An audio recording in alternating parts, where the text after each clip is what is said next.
नमस्कार. तर आज आहे वोटिंगचा दिवस. मी देखील वोटिंग करायला आलेली आहे. पण आता जेव्हा जेव्हा वोटिंग करायला येतोय तेव्हा आता असं निदर्शनास येते की वोटिंग टेबलवर लाभार्थ्यांना ऑनलाईनला वेगळा ॲड्रेस दाखवत आहेत आणि ऑफलाईनला जेव्हा ते बूथवर जात आहेत आणि बूथवर गेल्यानंतर त्यांना तिथे त्या लिस्टमध्ये त्यांचं नाव सापडत नाही.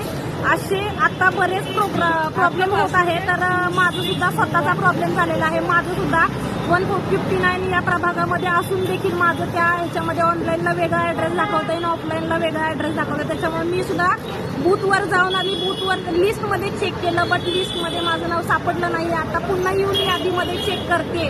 तर मला एवढंच सांगायचं आहे की याच्यामधून ज्येष्ठ नागरिकांना किती त्रास होईल किंवा याच्यामध्ये बरेच लाभार्थी असे असतील की ते विदाऊट वोटिंग करता घरी जातील. मग याच्यामध्ये आता बघा, ह्याच्यामध्ये माझ्याकडे सुद्धा लिस्ट दिली आहे, सर्व काही दिलं आहे माझ्याकडे.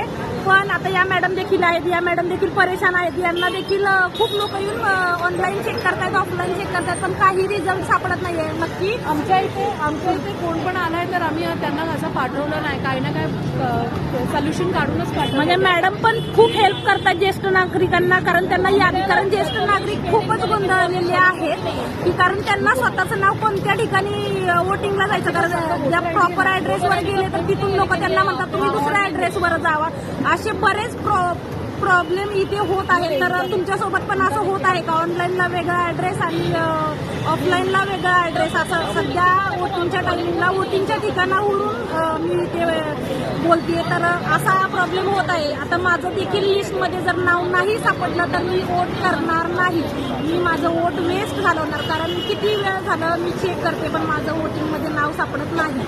तर असं जर तुमच्यासोबत सुद्धा होत असेल तर नक्कीच कमेंटमध्ये सांगा.